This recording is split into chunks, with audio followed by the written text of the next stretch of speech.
안녕하세요, 머니스나이퍼입니다. 이번 영상은 신무역전쟁 8번째 영상인데요. 제목은 휴전 16일 D-74로 붙여봤습니다. 아르헨티나에서 미국과 중국 간의 정상회담이 있은 이후 벌써 16일이 지났는데요. 이번 주는 어떠한 소식들이 있었는지 내용 한번 정리해보도록 하겠습니다. 먼저 제롬 파웰이 지금의 경기 하강은 인정하고 있지만 12월 달에 금리 인상은 예정대로 하겠다라고 시장에 신호를 내보냈죠. 그 이유는 뭐라고 들었냐면은 시장은 예정대로 금리를 인상하지 않는다고 하면은 더욱더 혼란스러워 할 것이다라는 게 제롬 파월의 이야기입니다. 그러면서 2019년도에는 금리 인상에 대한 속도와 그 횟수가 계획과는 달라질 수 있다라고 밝혔는데요. 오는 18일, 19일 FOMC에서 금리 인상 결정 발표를 하고 나서 어떤 멘트가 나올지가 굉장히 중요하고 시장은 관심을 집중하고 있는 그런 상황이라고 볼 수 있습니다. 이때 저희들이 관심 있게 보셔야 할 관전 포인트는 외환시장이 될 수 있을 텐데요. 미국에서 금리를 결정하고 나면은 달러의 방향과 신흥국 화폐 시장의 방향이 결정이 될 것입니다. 그래서 그 방향을 보시고 투자 방향과 중기, 장기적인 방향을 결정하시면 될 것 같아요. 저는 지난번 영상에서 밝혔던 것처럼 예정대로 브라질 국채 이번 주 매수를 했고요. 다음 주 그리고 차후에 추가적인 매수를 계획하고 있습니다. 이번 주 나온 뉴스 중에서 개인적으로 가장 중요하다고 생각하는 기사가 지금 보시는 이 기사인데요. 헤드라인은 이렇게 나왔습니다. 시장은 미국이 중국보다 더 위험하다고 결정을 했다. 무슨 얘기냐면은 미국채 1년물 이자율이 중국채 1년물 이자율을 넘어섰습니다. 엄청난 중요한 뉴스인데요. 이게 시사하는 바는 이제 미국이 중국보다 자금 조달하는 비용이 더 커졌다는 얘기입니다. 미국채의 가치보다는 중국채의 가치가 아직까지 더 높다라고는 할 수는 없지만 미국도 이제는 외부로부터 자금을 조달할 때 중국보다 더 비싼 비용을 지불해야 된다는 의미를 가지게 된 것이죠. 무역전쟁에서는 지속적으로 언론들이 미국이 중국을 박살냈다, 이기고 있다, 본때를 보여주고 있다 이런 뉴스가 나오고 있는 거에 대비해서는 시장이 받아들이는 것은 조금 아이러니하다고 할 수 있겠죠. 하지만 그 이유는 제가 계속적으로 영상에서 말씀해 드렸던 것처럼 중국이 생각보다 호락호락하지 않기 때문입니다. 그리고 미국은 지금 모든 언론들에 나오는 뉴스들이 미국을 중심으로 바라보고 미국을 중심으로 대변하는 뉴스들이 많기 때문에 지금 현재 가지고 있는 미국 시장의 부채 규모, 미국이 가지고 있는 이 부채에 대한 이야기가 아직은 수면으로 크게 부상되지 않은 상황인데요. 이 부분이 크게 올라오게 되면은 시장에는 굉장한 충격을 줄 수 있을 거라고 생각하고 있습니다. 그리고 지난번에 제가 크게 시장에서도 이슈가 됐었던 부분인데 보시는 것처럼 2년물과 3년물, 5년물 간의 그 장단기 금리 역전 현상이 크게 이슈화 되었었는데 보시는 것처럼 그 격차가 스프레드가 커졌다가 다시 원상태로 돌아가고 있는 그런 모습을 보여주고는 있습니다. 하지만 지금 앞에서 보여드렸던 것처럼 미국의 자본 조달 비용이 중국보다 더 커졌다는 거, 이 부분을 주의 깊게 보셔야 할 것 같네요. 중국은 G2 회담이 끝난 후 바로 자동차와 관련 부품에 대한 관세를 낮추겠다고 발표했습니다. 시장에 대해서는 이 부분에 대해서 굉장히 긍정적으로 반응을 했기 때문에 GM이라든지 중국에 관련된 자동차 관련 기업들 주가가 이번 주에 큰 폭으로 올랐었고요. 하지만 무역 충돌 이후에 처음으로 중국은 또 하나 발표를 했던 게 미국산 대두 수입을 재개하겠다고 발표를 했죠. 그렇지만 이 규모가 워낙에 작아가지고 미국 현지에서는 자동차에 비해 반응이 냉랭한 그런 분위기입니다. 조금 더 지켜보겠다고 하는 거죠.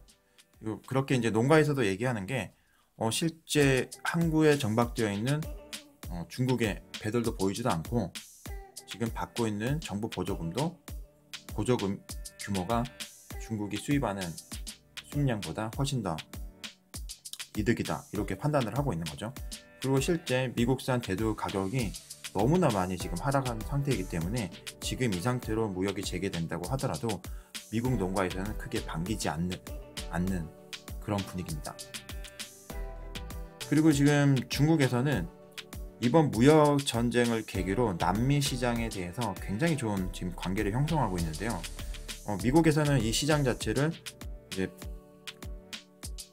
자국 중심의 무역으로 가다 보니까 멕시코라든지 아르헨티나라든지 브라질이라든지 이런 남미 쪽 관련돼서는 미국이 다 시장을 버리는 모양이 됐었는데 이 틈새를 중국이 놓치지 않고 들어갔었죠. 그래서 지금 현재로서는 브라질 농가에서는 중국이 수입하고 있는 이 대두 수입 관계에 있어가지고 굉장한 그 농가 시장에서는 반기고 있고 그런 효과들이 사실상 실질적으로 많이 발생을 하고 있는 상황입니다. 그래서 지금 브라질 농림수산부 장관도 지금 이 중국이 미국으로부터 대두 수입을 재개를 한다고 하더라도 더 강력하게 브라질에서는 정책적으로 브라질 대두를 중국에 수출할 수 있는 그런 정책을 마련하겠다라고 발표를 했죠. 그리고 중국도 브라질을 놓치고 싶지 않은 그런 외교적인 이해관계가 있기 때문에 대두 앞으로 중국이 미국으로부터 수입을 재개한다고 하더라도 어떻게 될지는 좀 지켜봐야 될 것 같습니다. 지금 미국이 무역전쟁을 시작하고 보호무역을 시작하면서 이런 외교적인 부분에서는 이전과 다르게 하나둘 시장들, 국가들과의 관계가 틀어지는 부분이 보이는 것이 장기적으로 봤을 때 미국에게 굉장히 큰 마이너스가 될 것이라고 보고 있는 전문가들이 보고 있는 내용이라고 볼 수 있습니다.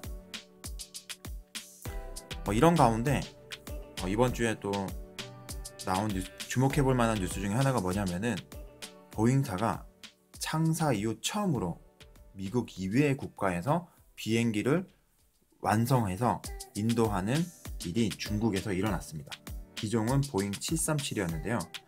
미국과 중국 간의 앞으로의 관계를 보여주는 굉장히 중요한 뉴스라고 할 수 있겠네요. 참고로 말씀을 드리면은 중국은 앞으로 20년간 외국으로부터 항공기를 7,690대를 수입하겠다고 발표를 했고요. 그렇게 되면은 항공기를 수출하는 회사는 뻔하잖아요. 보잉사, 에어버스, 럭히드 마틴 이런 회사들인데 중국이 수요하는 수요량이 어마어마합니다. 지금 참고로 말씀을 드리면은 대한항공이 현재 보유하고 있는 비행기는 166대밖에 안 돼요. 그런데 중국이 20년 동안 7,690대를 수입하겠다고 합니다. 과연 미국이 이 시장을 놓치고 싶어 할까요? 그리고 다들 아시는 것처럼 화웨이의 명안주 체포 이벤트가 중국 내에서는 크게, 그리고 국제적으로도 크게 이슈가 됐었는데요.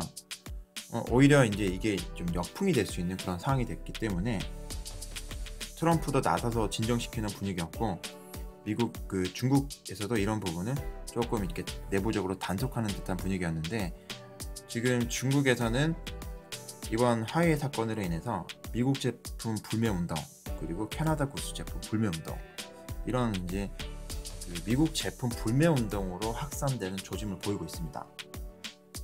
이 부분이 더 크게 번진다고 하면은 지금 휴전 90일간의 휴전에 대한 좀 부정적인 소식이라고 할 수 있겠네요. 그리고 여기서 더 나아가면은 중국 사람들이 미국으로 가는 이 여행까지 지금 중단할 수도 있다는 이런 분위기가 나오기 때문에 관련돼서는 예의주시해서 지켜보실 필요가 있을 것 같습니다. 이번 주 중국 정시 보시면은 여전히 중국 증시로 자금 유입은 순유입이 있었고요. 해외 자금 기준으로 볼 때는 홍콩으로부터 본토로 유입되는 시장이 심천 시장에서 더 적극적으로 유입이 됐었어요.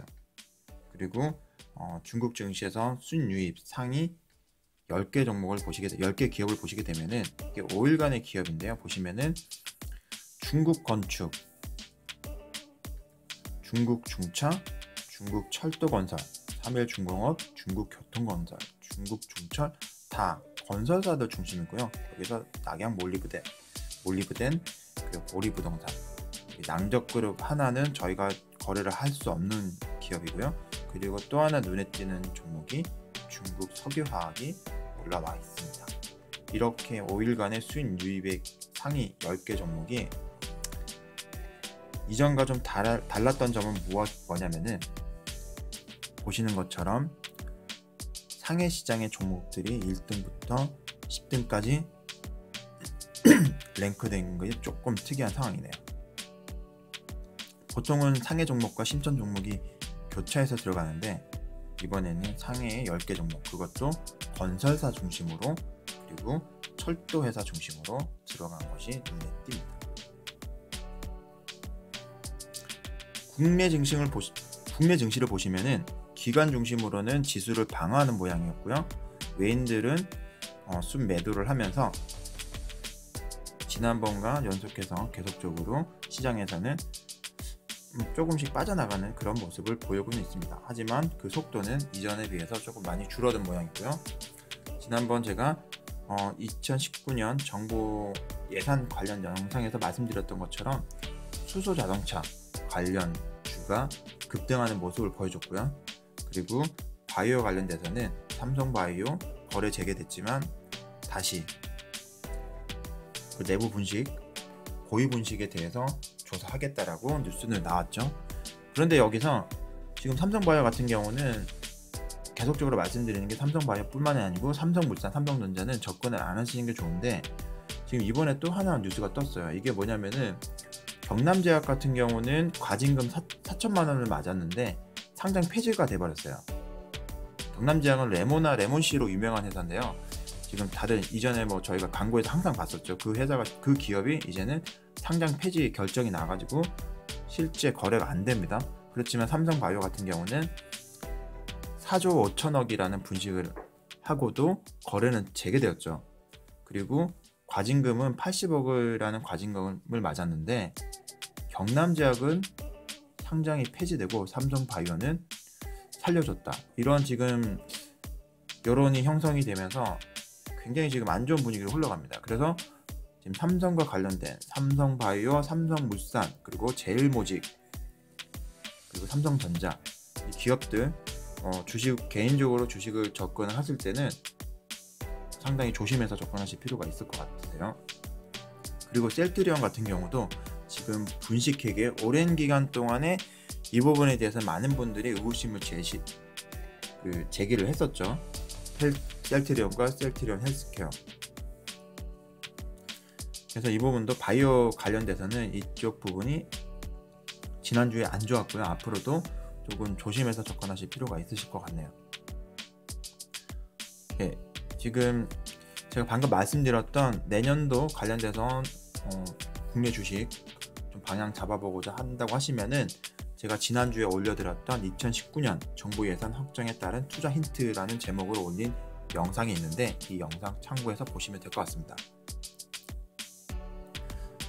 그래서 오늘 영상 정리해보면 이렇습니다. 첫 번째, 이번 주는 18일, 19일 날 있는 FOMC 금리 발표 후 외환시장의 움직임이 매우 중요하다. 그리고 두 번째, 미중 무역전쟁 휴전기간 90일 중 유의미한 협상이 도출될 가능성이 생각보다 높다. 하지만 그 분쟁이 끝나는 것은 아닐 것이고요. 큰 틀에서 합의가 이루어진 후 구체적인 사안에 대해서는 90일 이후에 단계적으로 결정될 가능성이 높습니다. 제가 이렇게 말씀드리는 가장 큰 이유는 미국이 재정적으로 그리고 전체적으로 움직임이 상황이 지금 저희가 바라보는 것보다 매우 안 좋은 상황이기 때문에 그렇고요. 그리고 2019년도는 이러한 이유 때문에 올해 보여줬던 강달러 시장에서 약달러 시장으로 전환될 가능성이 매우 높아졌습니다. 그리고 개인적으로 브라질 국제 투자를 계획하시는 분들은 앞선 영상 신무역전쟁 7번째 영상을 참고해서 매수 스케줄을 잡아보시면 될 것 같네요. 오늘 준비한 영상 여기까지고요. 영상 내용이 도움이 되시면 좋아요를, 그리고 새로운 소식을 받고자 하시면 구독을 부탁드리겠습니다. 머니 스나이퍼였습니다.